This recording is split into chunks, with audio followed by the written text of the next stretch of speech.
Napoli, who of course added Chucky Lozano up front, Fernando Llorente up front, and Kostas Manolas and Di Lorenzo at the back. Yeah. This is my favorite of all the teams. Mine too. Yeah, I've given this an A-. I think that Lozano... Oh, you guys prepped this and everything. Lozano, like 38 million, Manolas 36 million. These are good prices for good players. Whether or not this makes them ready to challenge Juventus, that's a whole separate discussion. But I think you got really good players at the right price.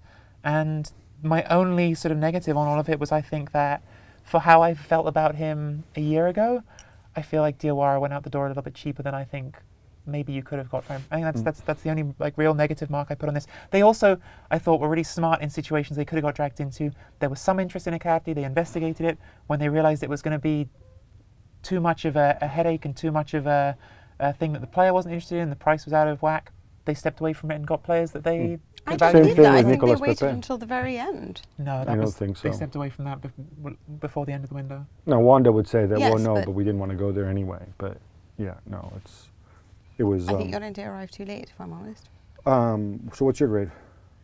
I'm not that enamoured by it. I don't think Fernando Llorente is the great choice, if I'm honest. I think now they've lost... Milik is injured at the moment. I don't see who this great replacement is that will score the goals. I don't think it's Llorente, sorry. I think maybe a young Llorente who is at Bilbao could have, but he is... But Llorente's not there to start. Llorente's there to play the last 10 minutes. Yeah, well, who's going to play when Milik's not available and neither is Insigne right now? Well, Mertens, Lozano, and Callejon. I mean, you're talking about a situation where you've got... That's fine. They're brilliant. But again, we have the same issue, which we had many times, and especially towards the end of last season, in which they created many opportunities and didn't convert them. Sometimes you need just that striker. Yeah, but I think only Atalanta scored more goals than Napoli last season in Serie A. This idea that they need to, I don't know, that like scoring goals was a big issue. We all saw them missing goals. What about the Europa League? What was exactly their problem in the Europa League against Arsenal? I could care less about the Europa How many League, shots frankly. did they have, but none of them were on target? I thought Arsenal wiped the floor with them in that first half at the Emirates, and then there was never any coming back. For me, the fact they went for Icardi shows me that they knew that they needed a finisher. Well, and not getting that finisher, for me, is a problem. So your grade? Another thing is that I do... I'm now not so sold on Manolas and Koulibaly. I feel like perhaps that this can grow.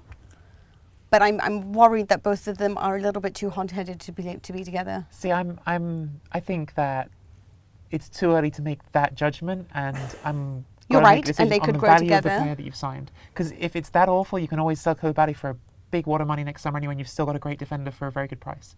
Koulibaly's miles better than Manolas. Yeah, miles better. I really like Di Lorenzo too. He's good. So for me, I would say B. B. Okay.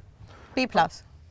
Okay, but because you were critical, but you've given this is the highest grade you've given anybody so far. Yeah, I do think that they're better than most. I'm just not in the A category of them. Okay, fair enough.